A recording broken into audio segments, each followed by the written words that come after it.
Hello everyone and welcome to another session of Tehran Islamic Studies Monitor.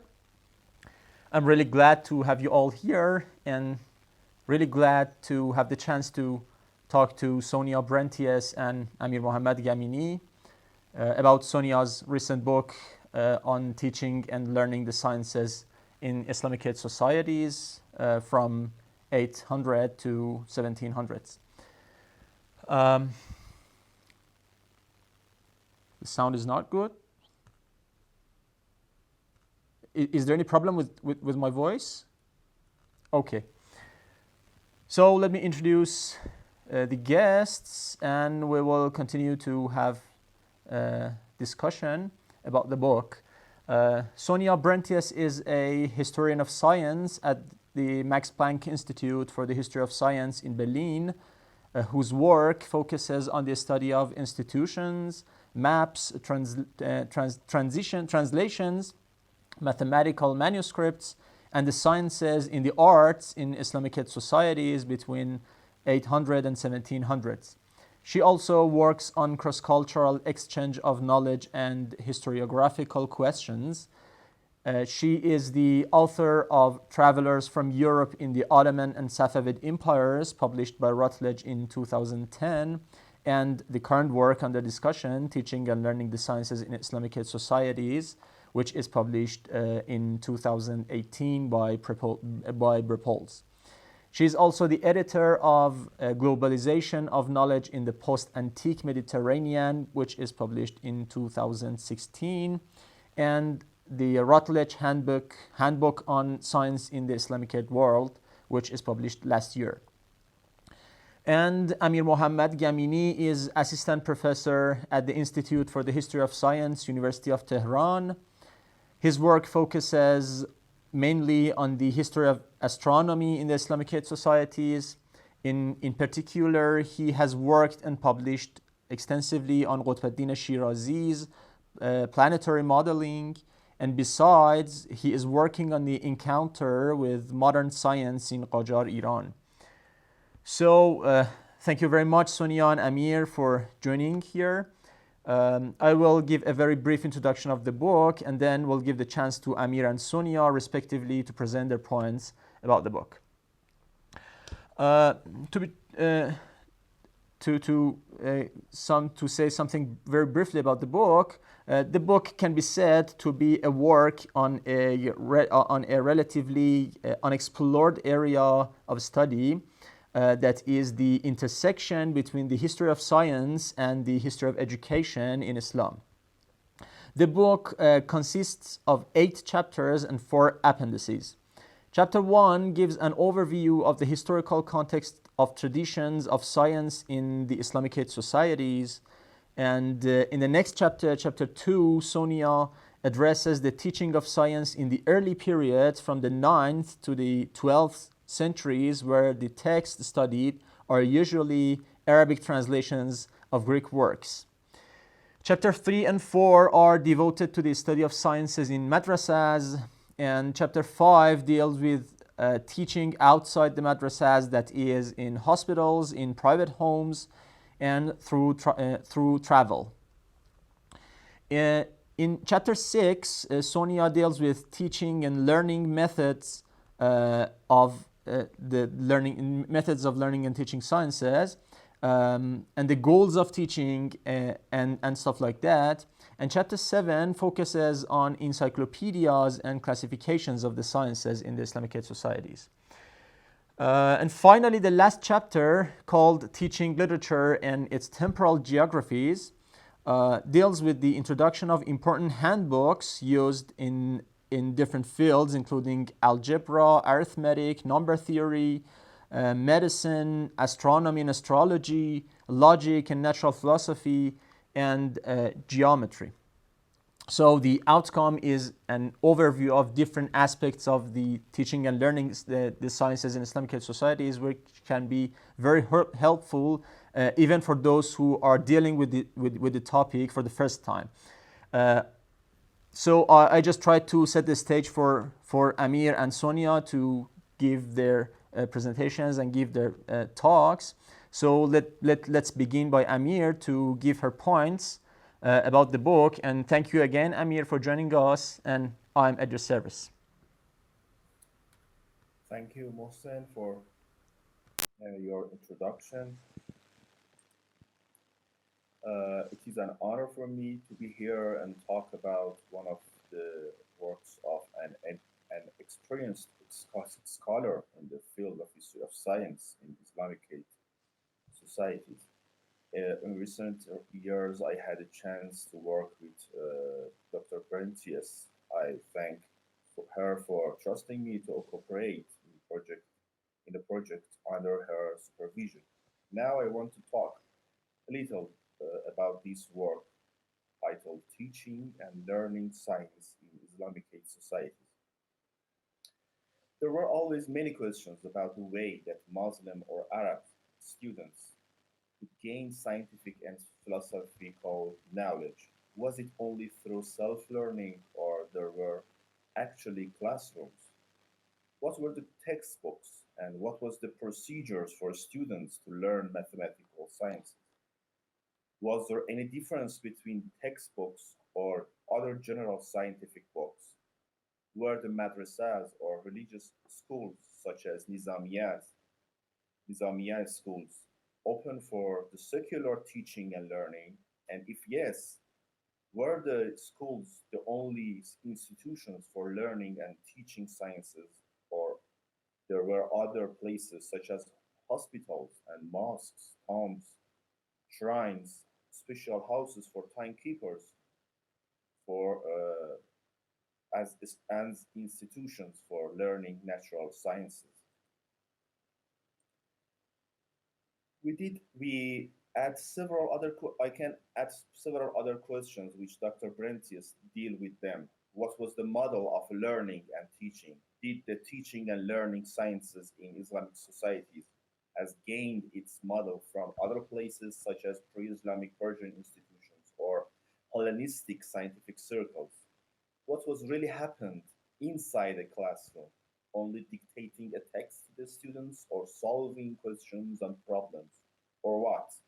If the original professional books were used for learning and teaching, was there a fixed boundary between teaching and research? Was the procedure of teaching and learning in religious circles similar to the mathematical sciences? For example, in the religious schools such as Nizamiya, letting permission or ejaza in religious schools from the teacher to the students was usual, but was it a model for the scientific circles? There are very simple and difficult and important questions that it is very hard to answer them. Dr. Brentjes, I think, could gain and select bits of information from different historical documents hidden inside the scientific or non-scientific manuscripts, or from even paintings or traces on the wooden slates to answer these questions. She did so and many more to answer these questions and make a concrete picture of what had really happened in Islamic societies alongside the centuries. This book can also criticize many current cliches about the history of science in Islamic societies. For example, one of them is about the theory of decline of scientific activity in the Islamicate societies from the 11th or 12th century. This cliche also says that this decline is caused by the activities of anti-scientific activities of Ash'arites, especially in the Nizamiya schools. I think put aside all the benefits of this work about learning and teaching sciences in Islamic societies, here we see an end for the cliche of decline of science in 11th century by the attack of Ash'arites. Of course there were ups and downs in the path of sciences in different periods and places, but it is not fair as the simple model of decline does. It is not fair to judge as the simple model of decline does.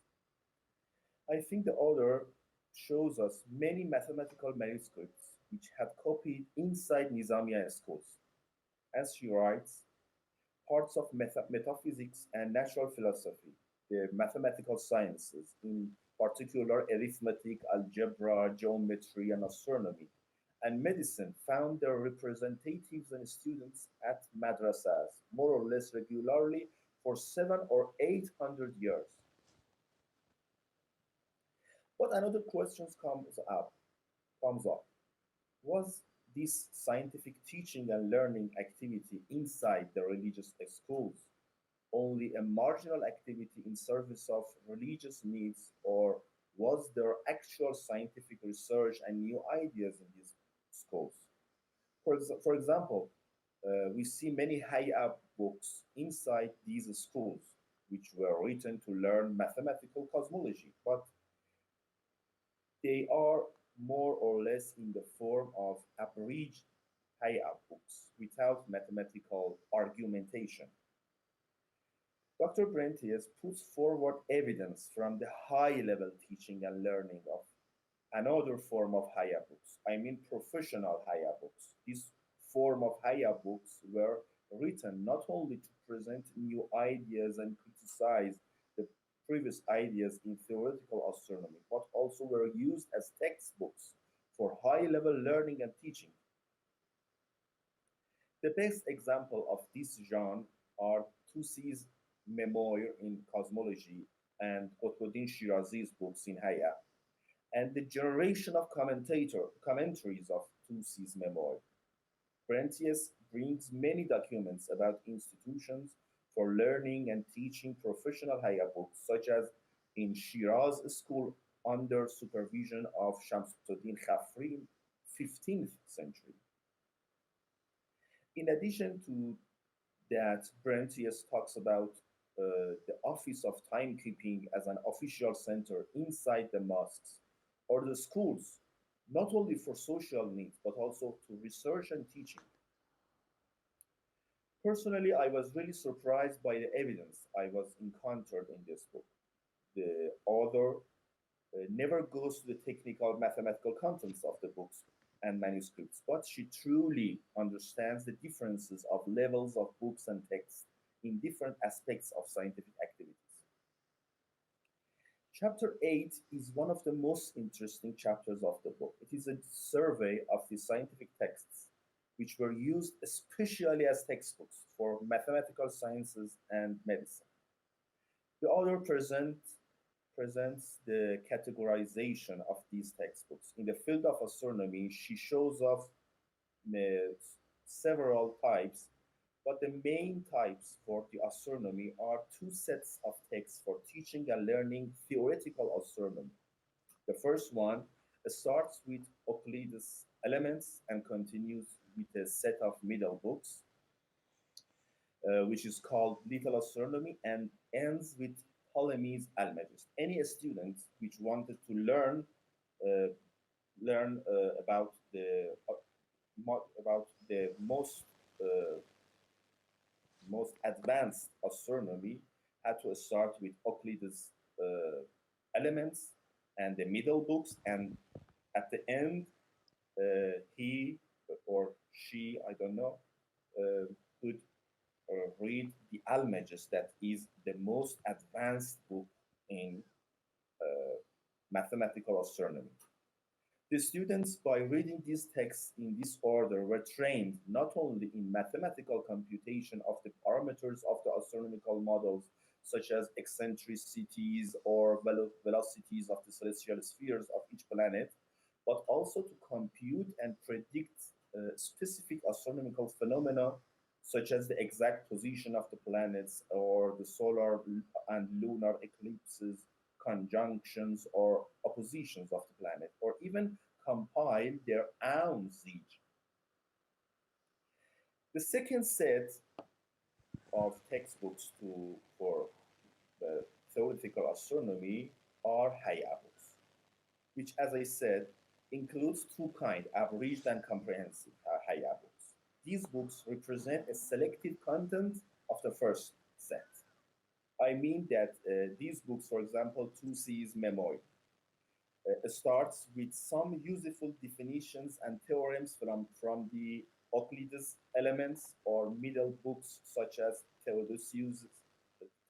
Theodosius's spheres and even optics, then uh, presents the position and the shape of the Earth, and continues with the planetary models and their sizes and distances from the Earth that is similar to the content of the Almagest, but is different in another aspects. The comprehensive Haya books brings the geometrical arguments as well for each one of the above items in detail. However, it is not true to say that with this kind of literature, the student could be able to produce the yearly calendar for the court, to predict eclipses, or to measure geographical latitude, solar altitude, and other astronomical magnitudes. No. With reading these Haya books, he could not do these things. For these kind of works, they had to learn almagest, to learn astronomical numerical computation. But by reading Haya books such as Tusi's or Shirazi's books, they were able to understand the arguments behind the Ptolemaic planetary models and understand or even produce non-Ptolemaic new models. Both of the above mentioned series of astronomical textbooks were under the influence of Nasiruddin Tusi. He not only produced well organized new editions of Euclid's Elements, Middle Astronomy, and the Almagest, but also he wrote his memoir in astronomy as a comprehensive Hayya book containing Ptolemaic model building process as well as his own non-Ptolemaic planetary models. His way was followed by Shirazi and many other scholars through commentaries to Tusi's memoir, which all were used as textbooks. Dr. Brentjes even pays attention to the non-Arabic textbooks of sciences such as Persian and Turkish textbooks. One of the first figures in this field is Shirazi. He not only made a Persian translation of Tusi's edition of Euclid's uh, elements, but also made a Persian translation of his own comprehensive Hayya book under the title Ikhtiyarat Muzaffari, which is the most comprehensive Hayya book in Persian. He explicitly shows and says that this was for every Persian speaking students interested in the history in the science of Hayya. I think Dr. Brentius' book is enriched with evidence and documents that are very useful for students and scholars of history of science to continue this kind of research in more and more details. Uh, and I'm aware that one of the good translators under my supervision started to translate this book into Persian, and I hope that until the next year we have this book in Persian. At the end, my question from Dr. Brentius is about the role of the observatories. She has found many evidence about learning and teaching institutions such as madrasas, mosques, shrines, and hospitals, but she writes about the observatories rarely and does not introduce them as teaching and learning institutes. I would know why. Thank you very much. Well, thank you, Amir, for your brilliant talk. And if you have any questions from Amir, let's now give the chance to Sonia to give her reflections, and then we'll get back to any questions you have from both Amir and Sonia. So thank you, Sonia, again for accepting my invitation, and we are at your service. Thank you very much, Mohsen. Thank you very much, Amir. And thank you very much for inviting me. Indeed, it's a great pleasure for me. That's the first time I do that, and so I look forward to see how it works. Amir, if you allow me, I will answer your question later. And I rather would like to explain how come that I wrote the book and why do I work on these things, right? So the reason for writing the book is straightforward and simple. I was asked by colleagues who work on the history of the arts faculty at Christian universities in the Middle Ages in Europe to write something for their students to learn about teaching and the sciences at institutions in the Islamicate world. And while I had sort of planned to write at some point a book on teaching, I did not decide to write it 2 years ago. So I was invited, I accepted and thought, okay, let's try to do this very difficult task of writing about something we know not very much about for students who are unfamiliar with this region and their culture. Yeah, so I tried really very hard to be comprehensive on the one hand, but also simple on the other. Yeah, because I mean, when you look at the appendices, you see there are lots and lots of names unfamiliar to the students of medieval, let's say, Latin university culture. Yeah. It was a challenge, and I'm not 100% certain I met it. So now the book is sort of traded as if I wrote it for students of the Islamicate world, but no, I did not. Yeah, so I feel always a little, let's say, stressed out when I'm asked, why didn't you do this and why didn't you do that? Yeah. Okay, it was not for you guys, right? It was for the others. So that's the first explanation. The second, why do I work at all about these things? Well, the answer is, in a sense, simple and difficult at the same time. When I wrote my habilitation, I've forgotten when, in the 80s, I dealt with a person from Syria in the early 13th century who wrote a text about number theory. Yeah, and I thought, okay, let's write about number theory from the 9th century to the 13th century. Yeah? And let's try to get what was standard in this period, a survey on major texts on this topic and understand, let's say, which type of number theory succeeded to be dealt with. Yeah, I was not asking about teaching. I was just asking about what kind of texts they are written about number theory, either in Arabic or in Persian. Yeah?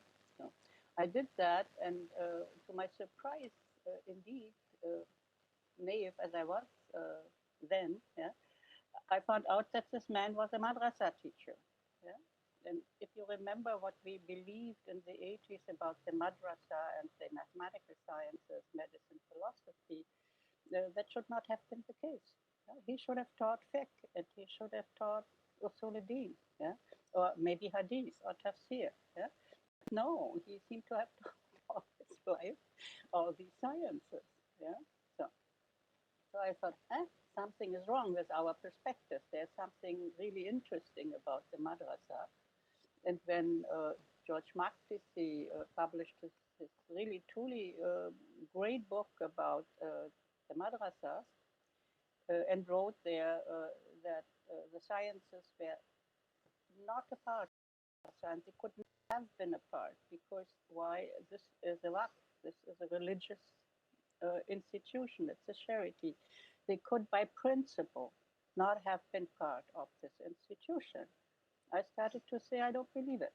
Yeah? So if I have one person who is hired as a full-time teacher and teaches not what we expect but something else, then maybe he's not the only one. Who knows manuscripts, after at the very least 1200, knows that many of these manuscripts come from people who have very close connections and relationships with the madrasa, either as a student or as a teacher or as somebody who donated manuscripts. Yeah? So there are many, many forms of, let's say, the culture of the sciences that are closely interwoven with the madrasa.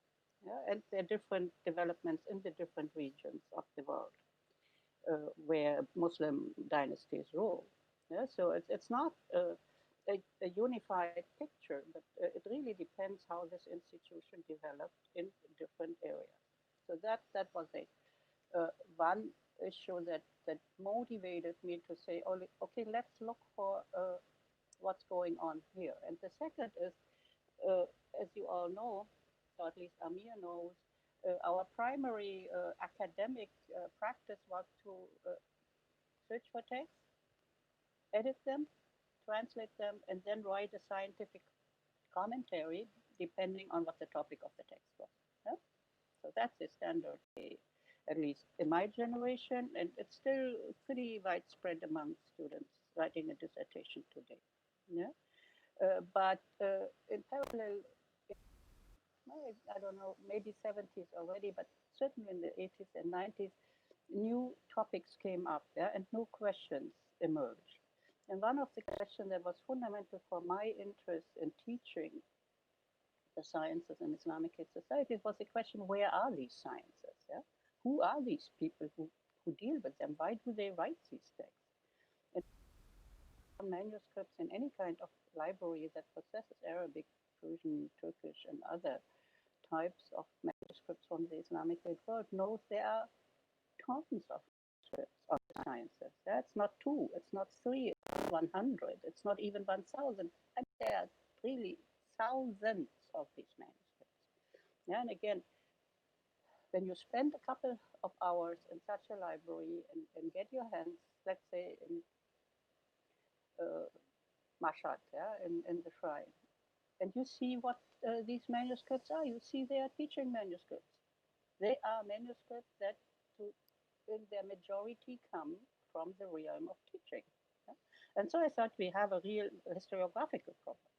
Yeah? We tend to ignore all these manuscripts in favor of the relative few, I mean, the thousands, yeah, that may contain something sort of scientifically really important and really new. Yeah, and fine. I mean, that should be done too. I'm not saying you shouldn't do this kind of research, but there was basically nobody at that time, yeah, to look up in those manuscripts. And sometimes when I joke, I say they're really boring. Yeah, so, but there must be a person who really studies boring stuff, and that's me. All right. And then it turned out not to be boring at all. And we are still not at the end of the tunnel. There are many things we do not know about this relatively simple, easygoing school text. Yeah? And so there's, in my view, really lots of things that we need to do in order to understand where are the sciences in any given period, in any given society of the Islamicate world.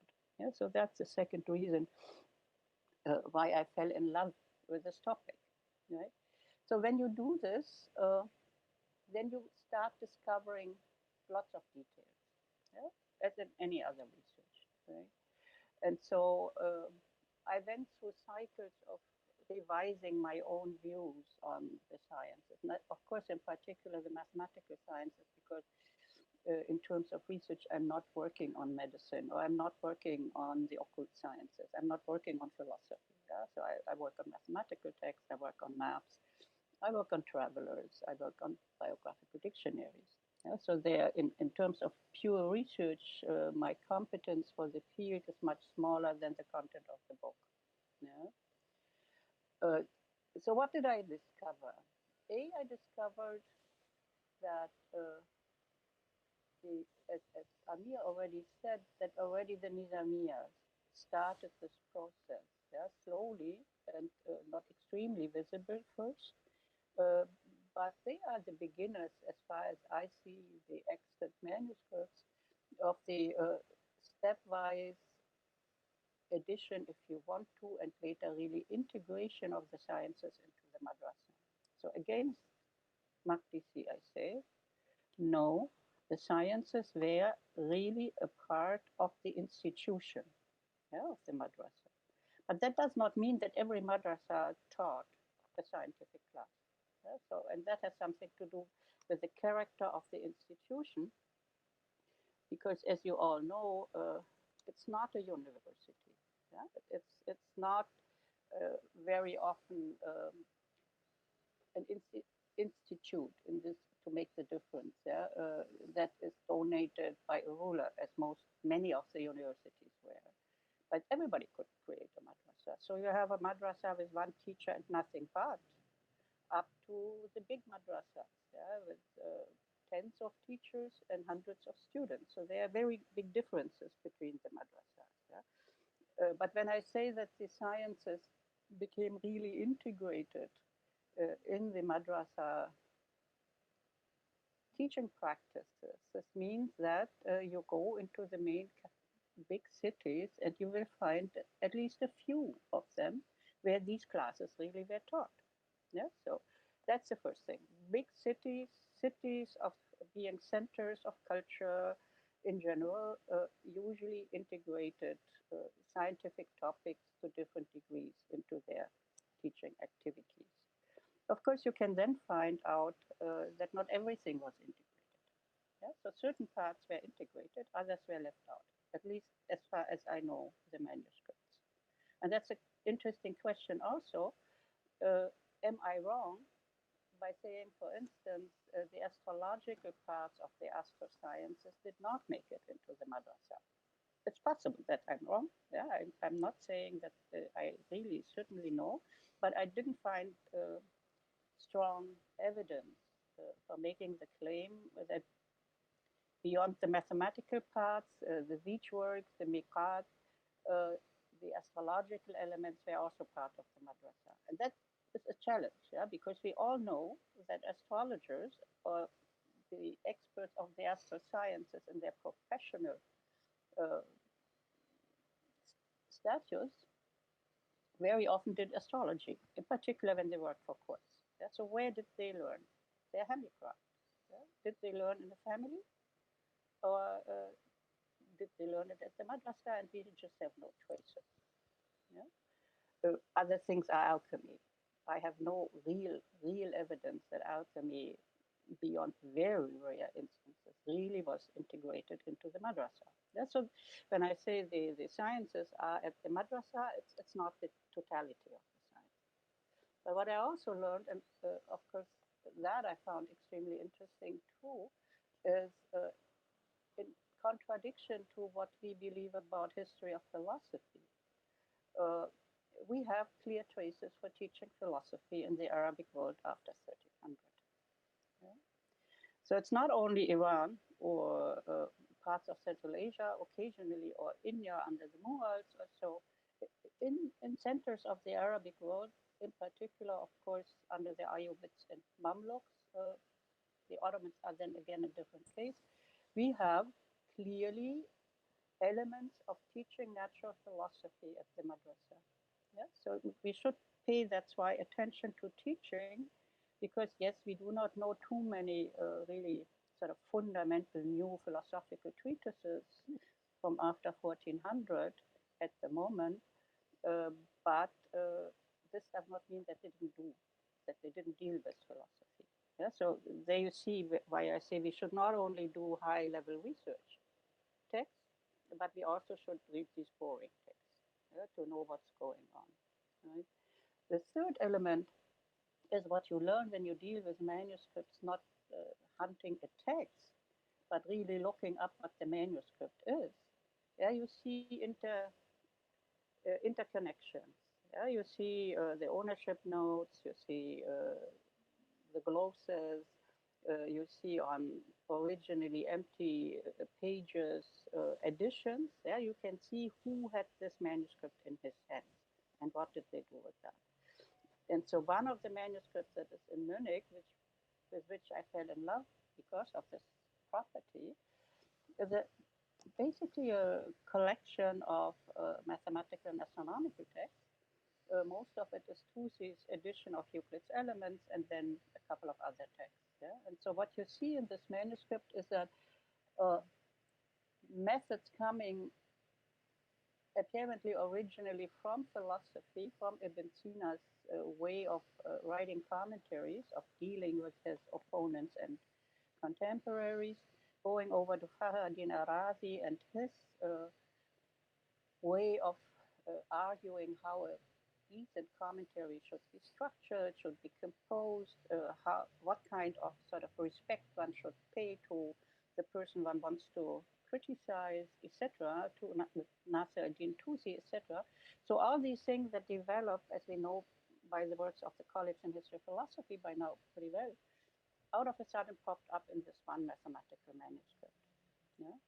And so once you see that certain elements from this debate about how to write a good commentary also shows up in the neighboring field where you don't expect it because you do not have the same kind of tensions, ideological and scholarly conflicts as in philosophy or in usul al-din. Yeah? You have it in sort of elementary geometry, which I find extremely interesting. Yeah? So this, for me, means that this kind of scholarly methodology, that is developed in a different complex of intellectual enterprise, moved over in other disciplines. And so this is one of the unifying, if you want to say that, unifying features of the madrasa. Yeah? At least this is how I read it. Yeah? So students that go to the madrasa, of course, do not go there just to learn mathematics, or just to study medicine. They study all these other disciplines too. Yeah? And so you get a very sort of broad spectrum of information, of questions they are dealing with, and of methods. And so it's not so surprising when certain features of the religious disciplines, as they are taught and as they are practiced as a scholarly enterprise, you start finding them in the mathematical sciences or in medicine. Yeah? And this has clearly, from my perspective, a strong impact on how these fields of non-religious disciplines were practiced. Yeah? So these institutions, these ways of how they learn and how they teach, had a huge impact on how science was done as a whole body. Yeah? And so it's really necessary for us to sort of delve into the teaching business and understand how this worked. Yeah? I'm not saying that I understand everything. That's clearly not the case. Yeah? There's too much that needs to be done, but I'm relatively convinced that if we spend more time with this very broad part of scientific enterprise in the Islamic societies, then we will understand better other features. And that has something to do with the decline. Yeah? Once we know better how these training parts in the sciences functioned, how they changed, where did they put the focus on, who went to which classes, how many teachers did you have in the city for which parts of the sciences, then we will also better understand the ups and downs. Yeah? So, of course, I'm not really willing to talk about decline, but ups and downs, as Amir said, yes, of course. But to understand the ups and downs, we need to know the entire context. Yeah? And so there we have the key word for what I'm interested in. I'm interested in content, of course, but I'm also interested very strongly in the context. Yeah? So I think, okay, there are two more things I wanted to say, and they go more in the direction of perhaps the critical aspects of what I found. Yeah? The critical aspects of what I see, in particularly in the bibliographies, the biographical dictionaries. Yeah. So, and that they concern mostly Egypt and Syria because for the other regions they don't exist. Yeah, that's another interesting question. Yeah? Why, for instance, there are no such dictionaries for Iran or Central Asia. Yeah? But there are quite a number for the Arabic and then the Ottoman world. But okay, what do I see in these dictionaries? Well, I see that there is a trend of, let's start with the positive part, all right? There is a trend of transmission of teaching texts from the East to the West. Yeah, so there's a huge impact, in my view, of people coming from Iran and Central Asia to the Arab world. The reasons are very different. It's social, it's economic, it's pilgrimage, it's war, it's all sorts of things. Yeah? It's not just science. But with them, they bring the books and they bring their topics and they stay. Yeah? So you have quite a number of important scholars in Cairo or Damascus or Jerusalem, to name just a few cities, that really have either a directly Iranian, immediate Iranian origin or a family background. Mecca, of course, yeah, quite a number of people. So that Mecca is the other issue. So Mecca as a center of Islamicate world in terms of religion is a city where the sciences are taught. Yeah? It's not just the madrasa where the sciences get into, they get into the heart of the Islamicate world. And that we should take into consideration too, yeah? Because that changes again the perspective somewhat. Yeah? You could say in parallel for the Shi'i world, it's the shrine in Mashhad, that you have the shrine in Mashhad with so many scientific manuscripts, yeah, tells you something about the importance of these texts as school texts and as research texts. And I would love an Iranian student writing the history of the shrine from the perspective of its collections of scientific manuscripts. Nobody ever that I know of wrote anything about that. Yeah? So to know who donated manuscripts, what was done with the manuscripts there, when did it start, yeah? How widespread was the custom to donate manuscripts there, would be extremely interesting from my perspective. So back to what you see in the biographical dictionary. So that's one. Yeah, the migration of scholars, right? Iran towards the Arab world, but also Arabic students, Ottoman students going to Iran studying there. Yeah, so there's a very vivacious migration in scholarly terms for learning and teaching. Right? Uh, the less sort of positive things is what I see is there are strong trends to read less and less and less. What does that mean? One still reads a good number of texts, but one doesn't read the entire text. One reads chapter 3, yeah? Or one reads chapter 1, and that's it. Yeah. So that's one thing. It's a laziness of reading. I don't know what the background for this is. Yeah, but we need to try to think about it. What does that mean that less and less complete texts are read? Yeah, I have no clue. I just can observe that. And the second thing that for me is actually really something very important, and so far nobody uh, seems to have realized by reading the book, is that it's not about teaching a science. And now you may say, now she is contradicting herself. Yeah, first she makes all this plea about the greatness of science in the teaching sphere, and now she says, no, the sciences are not taught. What do I mean with that? I mean that as far as I understand the situation, it's not like we experience teaching today when we go to the university. Yeah, so we go and inscribe for mathematics, yeah, and then we get whatever differential calculus, geometrical algebra, I don't know. Yeah, all sorts of disciplinary themes. Now these people read texts, and they don't read all the texts, let's say on algebra. No, they read a couple of texts, and then, and that's the interesting thing, and for me the surprise, they read it more than once. Yeah. So why do you read a relatively simple teaching text more than once? And not only twice, you read it 3 times. You may read it 4 times. Yeah? So what's the difference? The answer, according to the biographical dictionaries, is very straightforward. It's because you have different teachers. So what really matters is not the text, and it's not the content, yeah, but it's the teacher. So what you get, in my view, is sort of an extension of the isnad practice, yeah, of the authority giving cooperation with the teacher. Yeah? So it's not to say that you do not learn something. Of course, you learn your text. Yeah? But what you really need for your career, for your reputation, is not whether you read the most important text in your field, no, that you studied with the most important teachers in the field.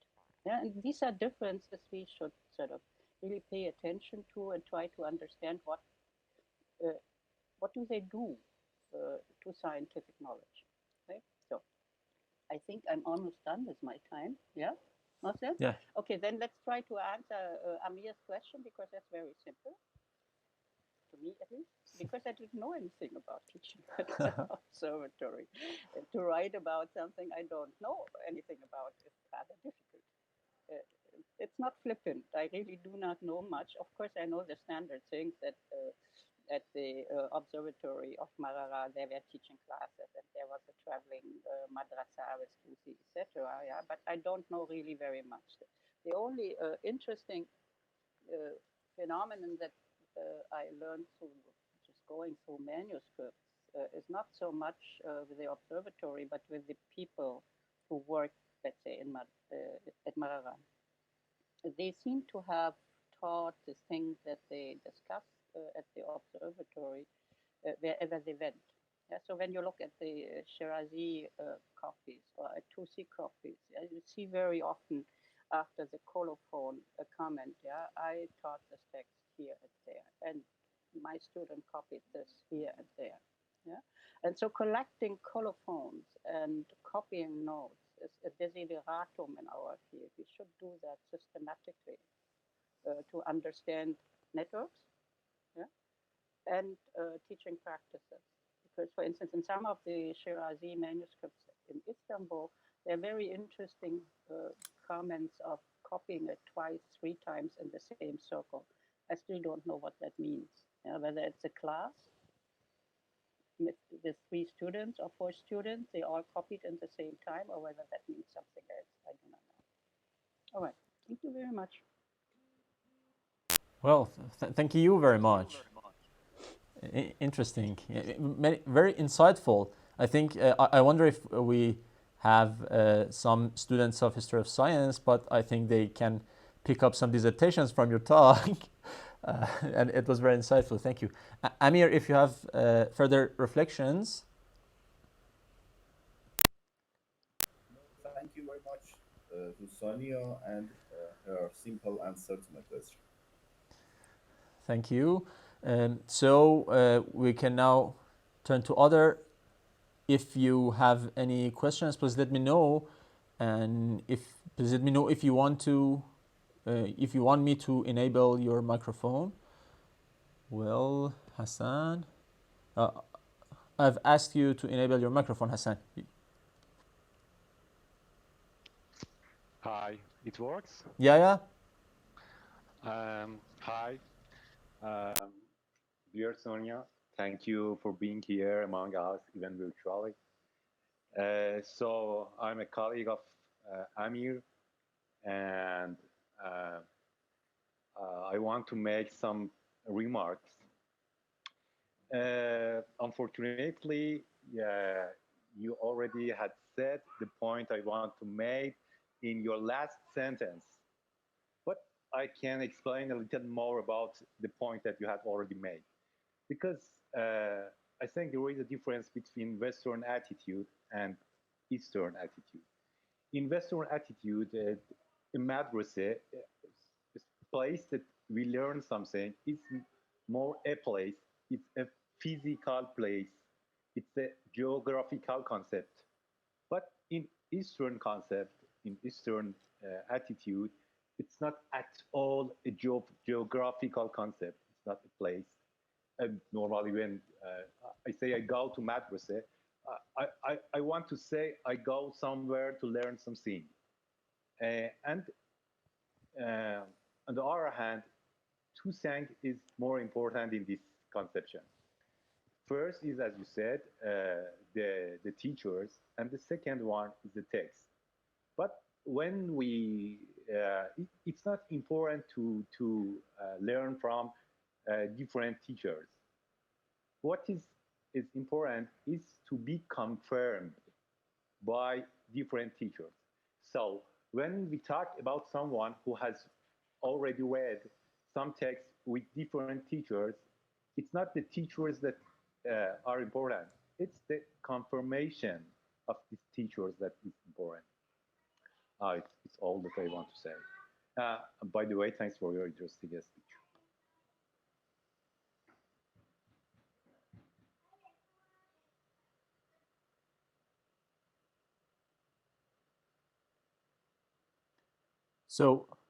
So Sonia, if you want to Yeah. respond. Yeah, right. See, the interesting thing is that in my sources, nobody ever says he goes to a madrasa. It is the historian who says the guy went to this madrasa or taught at this madrasa, but a self witnessing of going to the madrasa we do not have. Yeah? And that's why we have this discussion whether teaching is informal or institutional. Yeah? And I've come to the position that this is the wrong question. Yeah? But that's a complicated problem. Now, to the teachers, see, the teachers are important. An ijaza by a teacher who is unknown doesn't matter. What you need to collect and what they do collect in the literature that, again, I only know from the Arabic-speaking world, the Mu'ajam or the Barnamij, is that they write long lists of teachers, yeah? And after the teachers, long lists of books. And of course, there's an order to these things, yeah? And the order is reputation. This is how you acquire, as Bourdieu says, your cultural capital. And that's the point, yeah? So you learn something, of course, it's not, yeah, under no circumstances do I make the claim that there's no learning involved, but the learning is very closely connected with acquiring social capital, cultural capital. And this is expressed in these features in the biographical literature where they say, okay, he learned with them and he learned with them, and it's always Ibn al-Banna, yeah? The same text, the Talkhis, no other text, right? And at the beginning, this is confusing, yeah? And it's sort of, you shake your head and say, why did he read this text again? It's not a very boring text, but it's not a very difficult text. Right? And so I think, indeed, not even making a career, this is too strong, but making your status as an educated person, this is what matters. Right? Well, thank you. Amir, if you have further reflections on Hassan's question. Well, so if any other questions, please let me know by raising your hands and I will enable your microphone. Any other questions? Well, I didn't find anyone. I was just wondering, Sonja, if you find it useful in such a textbook, for such a textbook, which you describe it as far as I found it as a textbook, to include something about scientific encounters between Islamicate societies and other ones like medieval Europe, etc. Because I know that there is something about the Arabic translations of the Greek text, but if it would be useful to include some other data about encounters between societies other than Islamicate societies in such a textbook.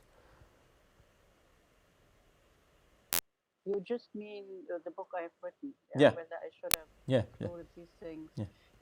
See, in one of the sections, namely about travel, I did include the early modern practice of the minorities, yeah, to travel to Europe, mostly Italy. Christians to some degree, maybe Jews. Also, that's more difficult to pinpoint. Yeah, but there's a very strong traffic of different Christian communities, particularly towards Rome. And that has something to do with the policy of the Catholic Church in this period and the effort to unify the different Christian churches. But it also has something to do with the different, let's say, teaching content that is offered in Venice at the university. There are quite a number of the Christian members of Greek origin went to get their doctorates. So this I included. The question could have been, of course, to ask whether there were such encounters in Al-Andalus or Sicily. But there, again, I have to admit, I don't know much about the teaching elements. There's very little, in my view, very little material available about which I can talk. I know by now, 2 years later, a little bit more, thanks to the work of other colleagues. Yeah, but this concerns indeed then the Christian societies in Spain and not anymore Islamicate societies, and that's a different topic. The same thing I could say for, let's say, the East. Yeah, there are of course travels to the East, either India or as far under the Mongols as China.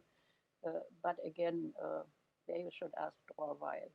He knows much more about teaching Arabic and the sciences in East Asian context than I do know. So the little I know a little bit from manuscripts. That what I found very interesting is that Haya was taught in Kashgar, yeah, which I would not have expected, right? So these are the little surprises that you get when you look up manuscripts. Yeah? So usually Haya is focused on Iran. There's a little Haya, a little more Haya in India. There's Haya in Central Asia, but in the eastern realms of Asia, Haya is not expected. Yeah? So it's not it's typical teaching Haya. It's Jarmini, yeah, that was copied in Kashgar. So there is certainly more that can be done, right? But as I said, this was an introductory book on sort of the basics that I know about teaching, and so I was not thinking about East Asia. Well, thank you. So if there is any other questions, well,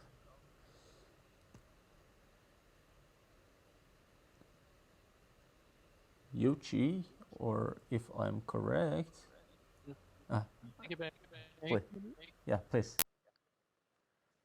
Okay, great. Good evening from Japan. I'm Yoichi. Thank you very much, Sonia, for your interesting talk. Hey, hello. Yeah. Thank you very much, all guys.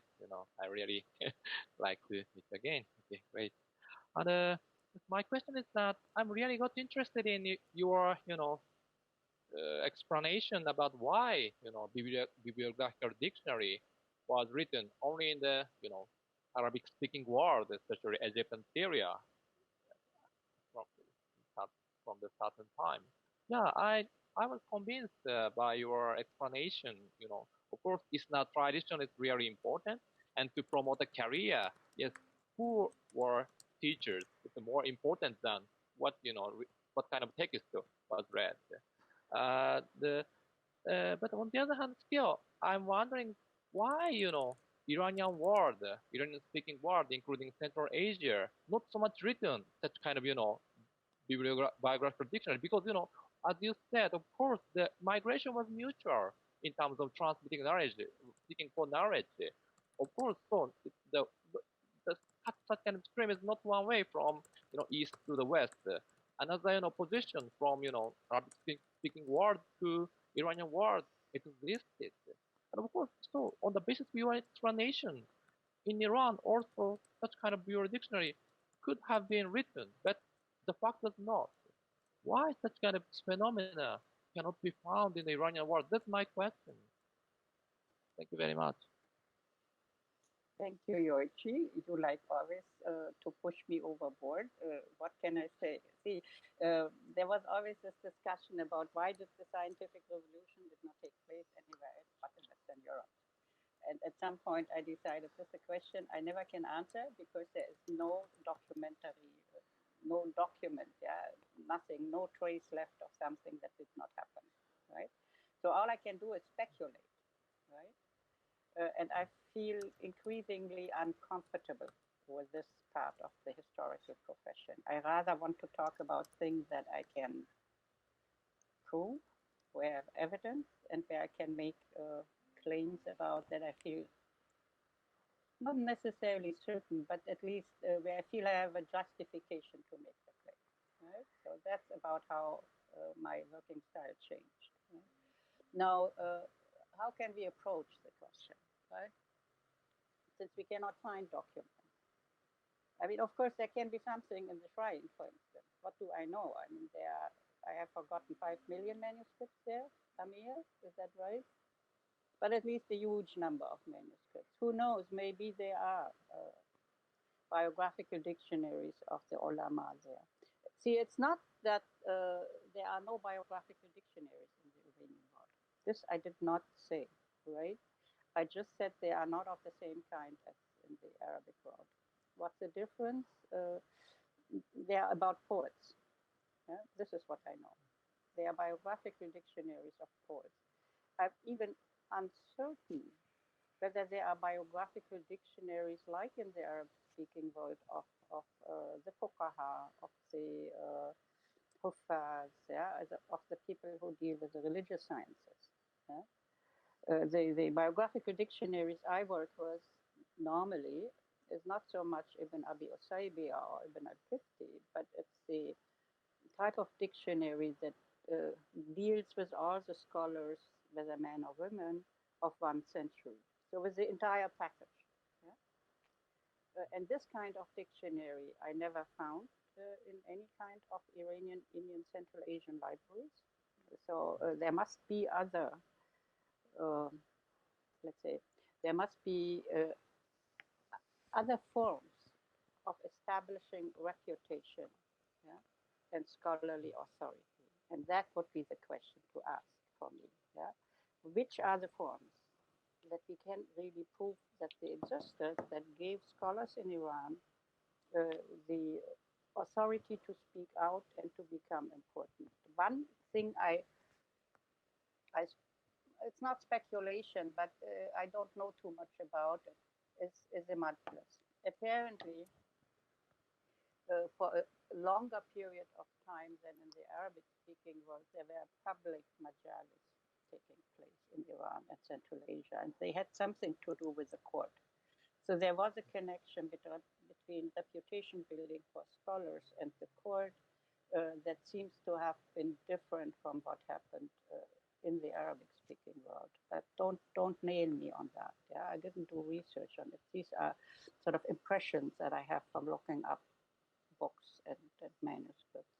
That could be one answer, yeah, a partial answer that the role of courts was different than in the other region, and so there was obviously no need.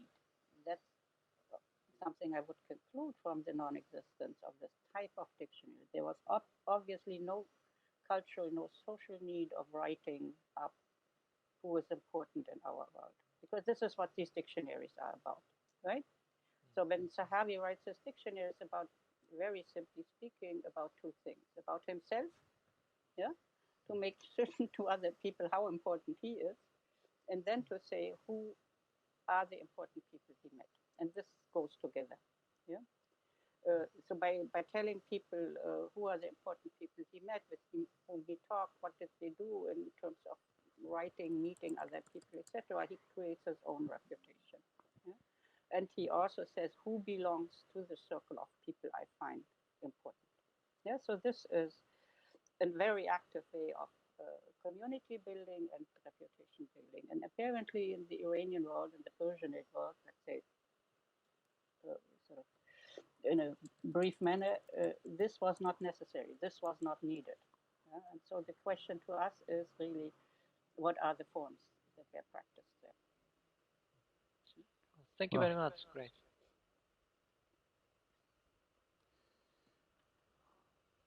Well, thank you, R. We have 2 questions written in Persian. I should try to translate them.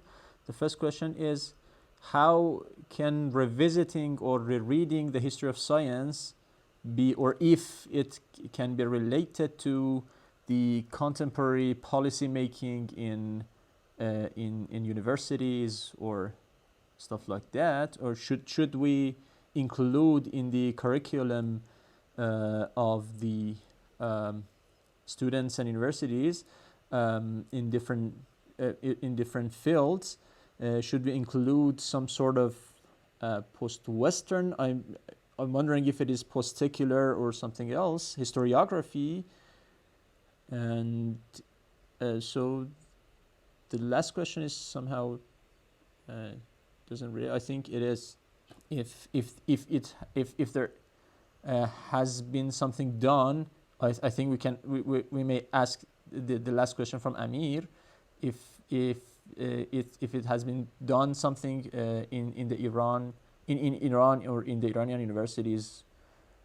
I'm wondering if I have been able to translate it well.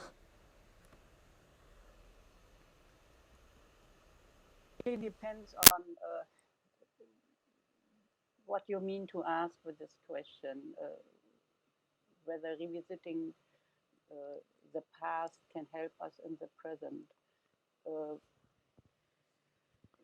To some degree, always yes, because how we look at the past is our present.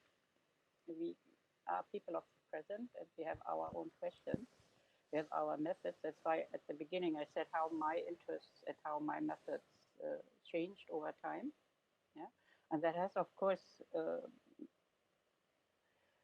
to do with how the politics changed over time, how the answers were from different audiences to our professional work, yeah, and how the debates were within our discipline. So this is always a reflection on the present. Yeah? So it's not as simple as it seems to sound, but that's why I'm sort of also strongly interested in historiography, because I think we need to invest into formulating, at least for ourselves, what this relationship should be and what we think we should make out of this relationship. So I'm a very strong opponent of abusing the past. Yeah, and you may have seen that in other publications I wrote. Yeah, I think we have a duty of being fair to the past. We should not exploit it for our own purposes. And so this is a sort of double-sided problem. Yeah? It means we need to be self-reflexive. We need to think about how we work, what kind of questions we ask and why we ask them, and how we want to answer them. Yeah? And that's usually not the easiest thing to do, right? And the other thing is really to have a responsibility towards the past. Yeah? We should not make people of the past into heroes that they never could have been. Yeah? We should pay serious respect to them by acknowledging what they did in their times and not by asking them to be the great inventors of our times. Yeah? So there are these traditional ways of writing history, for instance, the one that has been called Biggish, where the end of history is always us in the present. Yeah? And I find that, of course, like many other of my colleagues, rather unfair to the past. Yeah? I'm also not preparing the future in 2000 years. I'm living now. I'm doing now something. Yeah? And so it's not right, yeah, to ask, let's say, Nasir Adun Atusi to have invented something he could not invent, say astrophysics. Yeah? That's unfair. Yeah?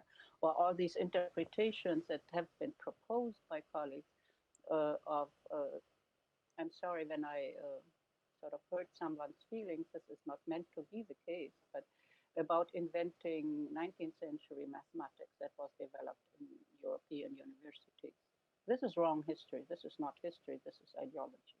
Yeah? And that's my really serious, ideological answer. Yeah? I have nothing against political positions or religious positions in your profession, but you need to be reflexive about them. Yeah? You need to know what they do to your research, what consequences you are taking out of your commitments. Yeah? And so that's one of the reasons I didn't talk about, one of the reasons why I went to study where the sciences are in the societies. I wanted to get rid of certain elements of ideological commitment. Yeah? Because at least this is how I experience sort of my trajectory as a scholar of past Islamicate societies. We were fighting seriously and honestly for a recognition of the sciences in the Islamicate world. Right? If all my teachers, all the colleagues from whom I learned, yeah, my generation, the next generation, one major goal we had was to prove that in Islamicate societies, good science was done. And I think we succeeded. And so now I'm done with this question. I don't have to answer this question anymore. I can answer different questions. Yeah, I can lay to rest the ideology that drove us, the politics that drove us to do this research. Yeah? But at least I can talk openly about that. Yeah? So this is one answer to the past. The second answer, the past and the present is more difficult. You know? Maybe if you develop a sound relationship and relationship without tensions and relationship without needs, desires towards the past, you can also be more critical with your present.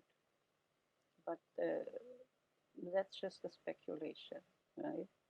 This is just an expectation. I mean, really the little I know history of science teaching in today's Islamicate world is that very often they are very strong ideological commitments.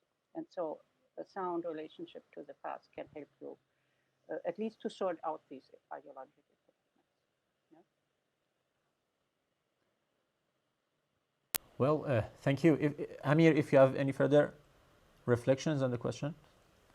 I think I can answer both the questions with each other because they're related to each other, both the questions.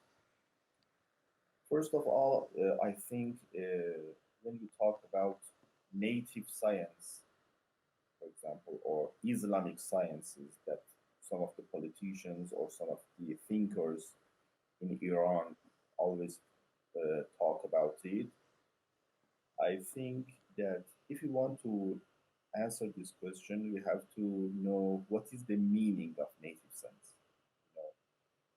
You know, in a sense, what we can learn from the Asian scientists, such as Nassereddin Tusi, is that there was no native science. You know, science, mathematical science, astronomical science are international sciences. There is no Iranian or Islamic mathematics because it is the sources of mathematics, the sources of astronomy are not religious, are not Islamic at all.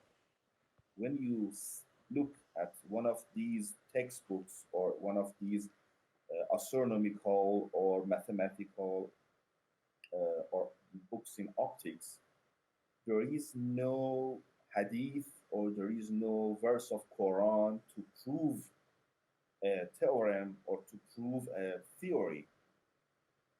Of course, there are some verses of Quran to encourage the reader that, for example, gaining knowledge about the cosmos, knowing better the cosmos is very good for to know your God and praise Him. Yes, in this sense, we see some Islamic discourses in some of the books, some of the scientific books, as motivations, religious motivations.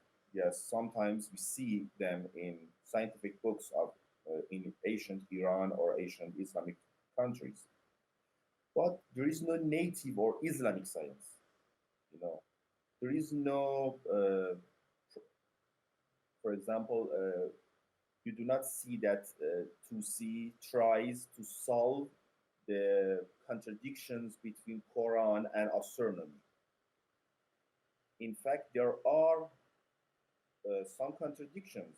For example, some verses of Quran says that Earth is flat, and some others, and the Ptolemaic astronomy says that Earth is a sphere. But it is not a real contradiction. And it's not important for the scientists, such as Tusi or for Abu Rehan Biruni or any other astronomers or cosmologists in the Islamic period. What we see in these books is that they are not trying to find or make native sciences.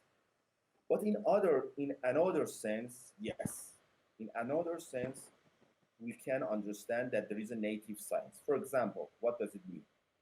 When Tusi rewrites and make new editions of Ptolemy's Almagest from Euclid's elements, why he do it? For example, he changes the dates, changes the calendars, changes the Roman calendar to the calendars that were useful and were current between the Muslims and other Arabs. This is making a science native, yes. In this sense, it makes sense, but not in any, because now in our country, in Iran, there are many conferences and there are many books and many talks about Islamic science, native science, but none of them know exactly what does it mean. If we want a native science, we have to reestablish our national observatory. Our national observatory is in its halfway, and until now we don't have a real national observatory. Why? The the money from the government goes to the conferences about native sciences, but if all of this money goes to the national observatory, then now we will have a national observatory. See what I mean? In the first question, I also see something about the history, about post-Western historiography. I cannot understand what does it exactly meaning تاریخ نگاری پسا غربی, because what we in Iran try to we historians of science, we want to find our way in the academic historiography. The academic historiography is not Western and is not Eastern. This is it has a methodology. It's not anti-religious or it's not religious. It is only an academic way of thinking, and we want to arrive to this point. There is no Western or post-Western or post-post-Western methodology or historiography. This is what I understand and I had in mind to answer these questions. Thank you. We have another question. AH. I've, yeah.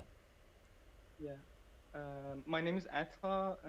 I'm speaking from Toronto in Ontario, Canada. I really thank you for the organization of for organizing this event. It was really useful and interesting. My question concerns the distinction between practical knowledge and theoretical knowledge. I was wondering if Sonia has come across any kind of this distinction very explicitly mentioned in manuscripts or curriculum or the teaching like textbooks. It kind of relevant to previous questions about native or vernacular knowledge, because I think when you think of science as a thing that has some applications to for the Muslim people, Muslim ummah, I think it sometimes gives a kind of legitimacy to it, and that application is not always kind of it sometimes uh, depends on living status of Muslim people, or sometimes the needs of Islamic state, and that Islamic states kind of emerged throughout the history of Islamic world in the Middle Ages. So I was wondering if those applications of knowledge had any implications. I mean, has any meaning for you or not? And thank you. very much. That's an extremely difficult question. On the first level, yes, of course, you have these terms in Arabic. You find them in scientific texts and mathematical texts. You find them in philosophy. You find them in Persian. So that's partially connected, of course, with the concepts in Greek, from where they come. Yeah? But they are also deeply religious. So you have a very complicated cultural phenomenon of relationship between, let's say, ilm and amal, to take one of the 2 points of the medal. I've seen that on a Syrian door of the 16th century. I can't remember exactly now how it goes, but something like ilm without amal is like a tree without fruits. Yeah, things like that you find across the Islamicate world in all variations. There are some Persian verse that I really, when I found absolutely charming. A Qibla pointer constructed by a Ferengi is completely like a scholar who guides you, who doesn't make amal. Yeah? So this I really love, yeah, because of the irony, the charm of the verse. So you can find these topics in all sorts of cultural contexts. Yeah? Now, to the more sort of, let's say, narrow meaning of the question, rephrased as you did in terms of application. Yes, of course, you have numerous texts on applications. Yeah, but does that mean that these things were indeed applied in society? That's a much more difficult thing. Yeah, so quite a number of the school texts do not run under the header of theory. Yeah, they really teach practical knowledge, from which you suppose that these are things people should know. Yeah, that's why we very often think that, in particular, arithmetic and algebra was taught for people who wanted to go, at least for some time, and be legal scholars, let's say so, yeah, or helpmates of a qadi. Yeah? So to learn the basics. And when you look at the literature, both in the dictionaries and the manuscripts, you see very close connections, yeah, between ilm al-fara'id and ilm al-hisab and ilm al-jabr. So there is a layer of applicability in these texts, right? But one of the questions, he was not a teacher, but he's a friend and sort of a person whom I always aspire to emulate in some sense. I never could be as witty as he was, as David King. And he had a serious problem after he discovered this entire huge bulk of texts on Mikat. Yeah? What was the application of these texts? There were so many Movakkats, some of them really brilliant scholars, who spent hours of calculating these long tables and dealing with complicated computations. And he always asked, but did they ever apply any of these tables when they went and called for prayer? And his answer was usually no. There's no trace of application. So you have a seemingly applied science like Mikat, and you don't find applications. That's of course a challenge. Yeah. So my answer to this question is slightly different. It goes via education. Yeah. So I've found examples of Movakkitun that taught Mikat and other mathematical sciences at madrasas or mosques, and some of their students later became a muazzin. Yeah? And so I assume, I have no evidence, of course, for the claim, I assume that these people, having learned the basics of Mikat, would now apply what their teachers did as their main professional business. Yeah? Similar problems we have in realms of architecture. When you talk to art historians, you of the Islamic world, yeah, you get immediately into reports about the very impressive buildings in different periods, yeah, that demanded qualification and not simplistic things, yeah, really strong professional qualification, in particular to the cupolas, yeah, the domes. Mm? But we don't know anything about how they did it. Yeah, we do not know what their training was, what they knew in terms of mathematics, or let's say basic in modern terms now, between parentheses, physics. We just cannot answer the question. Yeah, so that's another really interesting topic from my view. Yeah, this entire complicated relationship between practice and theory. Thank you. I think Shadi has some clarifications for her previous question, and let me and apologies for if I've not been able to translate it well truly. And Shadi, I've enabled your microphone. Okay, thank you very much. Hi, everybody. Actually, my question was understood fairly well. Thanks for your answers, but perhaps with with a kind of visualization, I may present this question in a better way. I didn't mean by revision of history of sciences in Islamic world or by Islamization or Bumisazi, nativization, if we can say, of sciences, in the sense that to, in, I didn't mean Islam by, as a religion or theology. Actually, I mean more a native historiography of sciences rather than native sciences.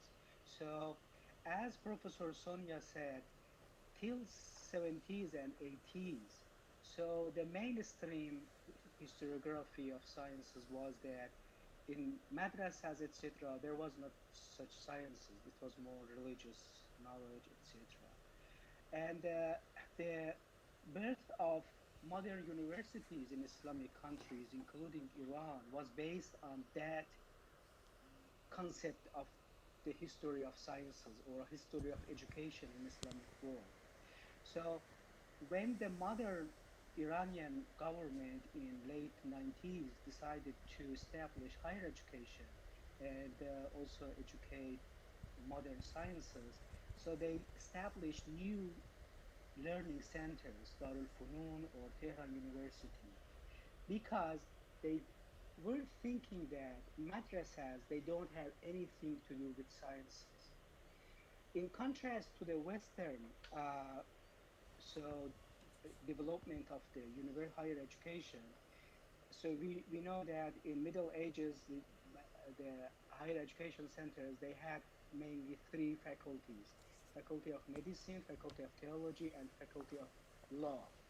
And later, in Western world, they added always new faculties due to the development of the sciences and knowledge to the previous learning centers.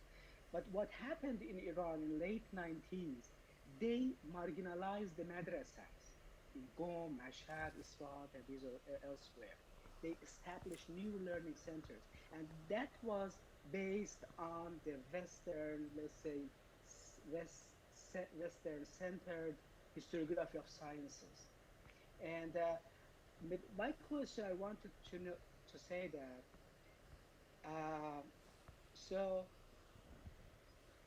with the new insights about the history of sciences in Islamic world, when we know that in Islamic Middle Ages, if it is okay to actually name the Middle Ages, because some people believe that there was no Islamic Middle Ages, like Thomas Bauer in Germany, but so these new insights in the historiography, as Professor Sonia presented in her lecture, if we now include them in our own current, present higher education, then I think there can be a difference in the sense that we still have this feeling that all these sciences are modern and they imported from the West, as I said, but with this new revisiting of the historiography of sciences, we may think that this madrasas that have been marginalized in Iran, for example, from the higher education, they were actually for a millennium the center of higher education, including partly the sciences.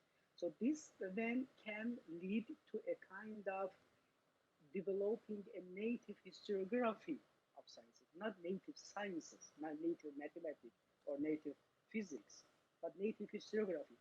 So to end my comment, sorry it was a little bit long, to connect it what, for example, Sept Tabatabai says that our universities in the last 100 years, they have not produced much original knowledge. Why? I think partly it can be explained by this point that the modern higher education centers, universities in Iran, starting with Darul Funna University of Tehran, they were based on a kind of Western historiography. That's what I mean post-Western historiography. I mean actually post-colonial historiography of sciences. When we shift our perspective from Western-based historiography that actually declined, rejected non-Western historiography of sciences, at least till recent decades, then we may understand also what this discussion that the debate that Sayyid Jawad Tabatabai brings, or even this Bumisazi or Islamicizia knowledge, but not in the sense that to produce Islamic physics, but to produce at least Islamic or Middle Eastern historiography of physics. Thank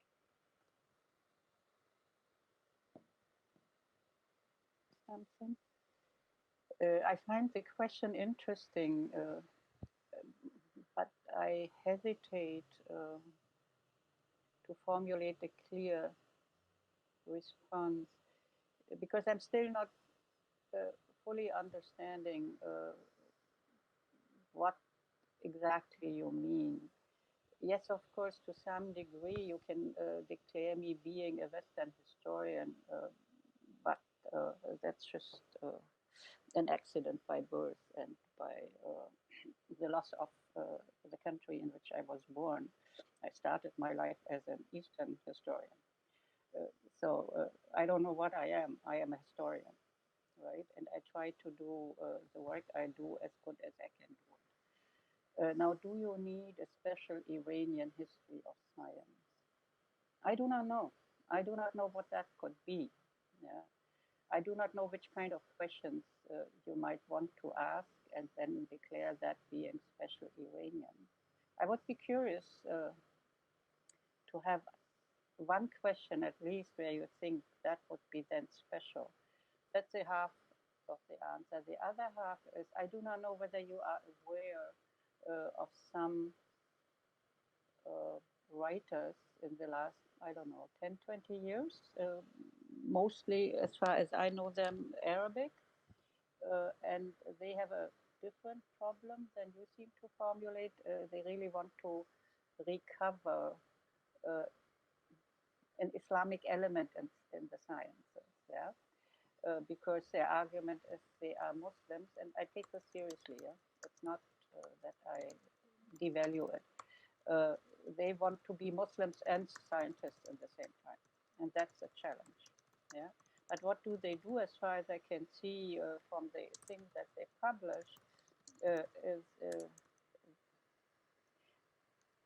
they are not historians, they are scientists, and they deal with history as building blocks for their own identity today, and that's a difficult issue. Yeah? That leads very often to interpretations of the past uh, that I think are not very helpful. Yeah? And so the question for something that has a special cultural flavor to it is always tricky. Yeah? because I mean I don't know. I don't want to go into that. We had this in the country. I was born in socialist history. The predecessor of the country of my parents, they had a German physics, and this all did not work out. Yeah, these all were very often uh, building blocks deeply saturated with one ideology or the other. This is not to say, and here I disagree to some degree with Amir, that academic history or academic social sciences or humanities um, are by definition free of ideology. I don't think so. Yeah, I think they are quite important elements of an ideological nature in our professions. So it would be nice if we would have more time to really seriously inquire what you mean actually by your suggestion. There should be something like a non-Western history of science. Well, thank you. We've been talking like 90 minutes, I think. I wonder how much time we have, and but there is maybe the last question here. There is a question from Shabani or Shabani, Mr. or Mrs. or Miss. According to some controversial issues between different religions, do you think scholars reach a consensus to close their ideas? And this time, this disagreement has grown up more than every time. What do you think, Sonia? I think, yeah. There are lots of colleagues I don't like. There are lots of positions in the academic world that I strongly disagree with. Is that stronger than before? I don't think so. It's different. There are different topics today. There are different points we fight about. Yeah. Yes, of course. But I mean, I would rather say there are shifts in who is mainstream and who is not mainstream. And mainstream, in a simplified manner, means who has power. Yeah? Who has power, access to money, access to positions, who shapes the academic world, right? And of course, and that to some degree also goes back to the previous question. There is not a unified Western history. There are many different streams. There are many different positions.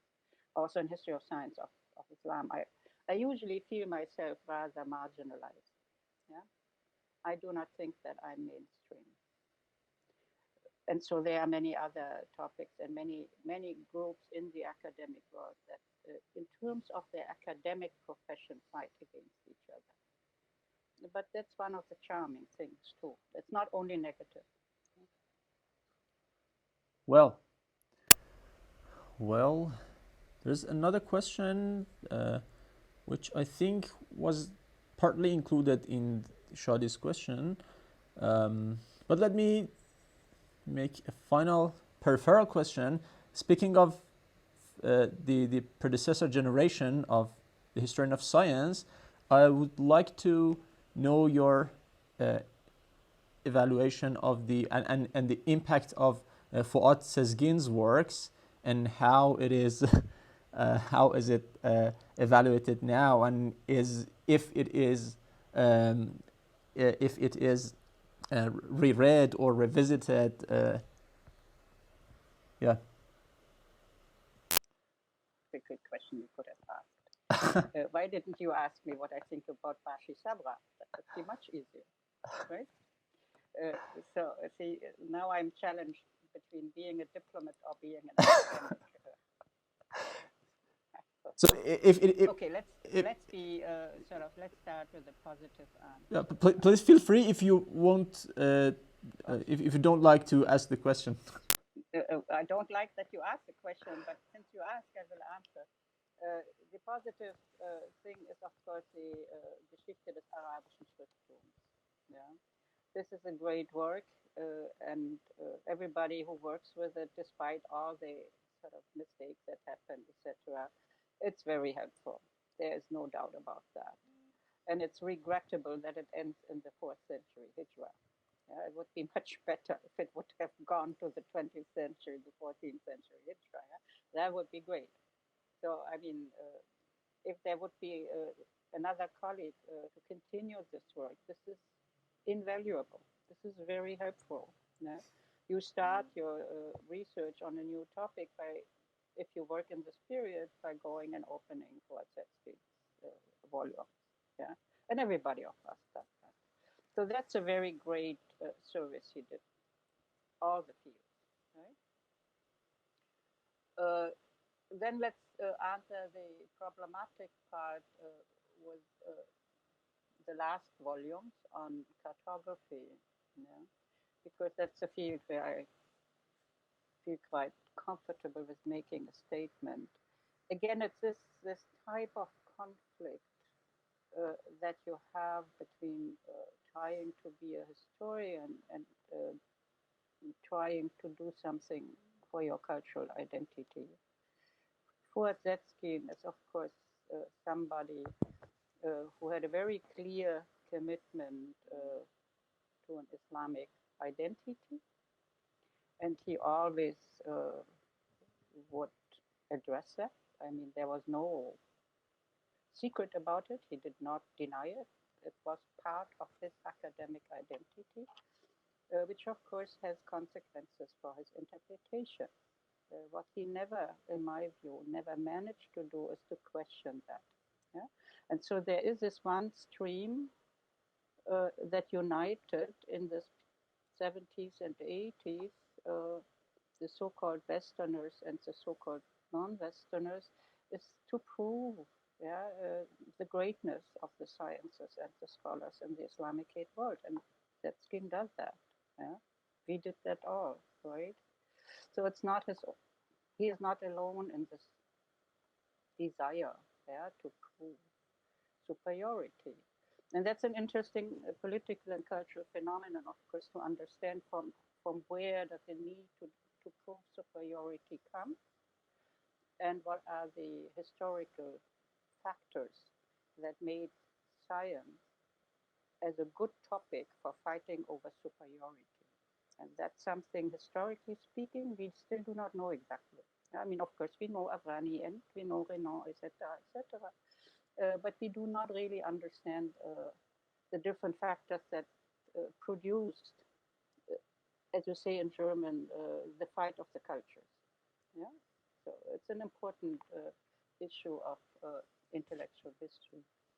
And in this last 3 volumes about cartography, Zetskin collects, as always, important, useful material on all sorts of elements where Arabic and Persian astronomy and cartography and geographical data were transported into the Christian world of Europe, or in parts of the Christian world, because he never talks about Eastern Christianity, he always talks about Western Christianity, and how they functioned there and who appropriated them and used them for what. So that's very useful.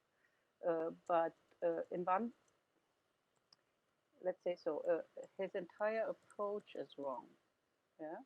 So there was one question I was very interested in at some point, namely this fight, another ideological fight between people in Europe and people in the Islamicate world. Who invented the quarterly charts? Yeah? Who invented nautical charts? This is a topic that's still not settled today, and there are lots of different positions on that. And one fight was it the Western Christians or was it the Eastern Muslims? Yeah? And Fuad Zetskin very clearly says it was Qutbuddin Shirazi and Nasir ad-Din Tusi who showed the Italian ambassador at the court the portrait chart. Yeah? And yes, you find that in Rashid ad-Din's history. Yeah? But we have no traces of that.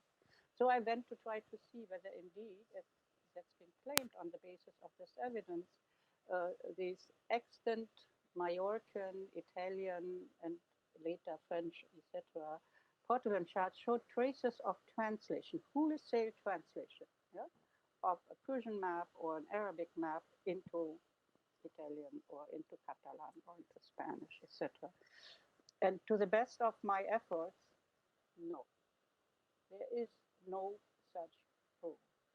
And what I found quite surprising to me was that these charts, or a class of these charts, not all charts, a class of these charts are very complex cultural constructions. What does that mean? They combine elements uh, from Arabic, mostly something around Idrisi, maybe not directly Idrisi, but sort of something of this geographical background, uh, together with possibly something that actually comes from Ptolemy via Khwarizmi and other sources, together with the Greek material from the late, what, let me think, from the late 13th century that go back to Ptolemy, yeah, plus Latin world maps, plus knowledge from merchants that moved up to the northern coast of the Black Sea, so moved in the Muslim Mongol Khanate up to the Novgorod Kiev type of Eastern Christian societies. Yeah, so you have a very interesting, fascinating, complex cultural mix in these charts. That the approach of who was better and who was the first totally ignores and totally misses out on it. And I find that much more fascinating and really much more interesting, yeah, than to ask who was the first and who was the second. Yeah, and that's sort of one of the major issues that I have with parts of Huatzatskit's work. Thank you, and sorry for the inconvenience. But by the way, to exonerate myself, it was not my question, it was a participant's question that he asked me to ask you. And by the way, thank you. So I think we should put an end to our conversation. And thank you all for joining here, for participating, and many thanks again, Sonja and Amir. So thank you. If you have any further reflections or... Thank you very much to everybody. Thank you to Amir. Thank you to Mohsen. Thanks to Sonia for accepting to be in this conversation, and thanks Mohsen for his passion to make this to be happen. Thank you. So, bye.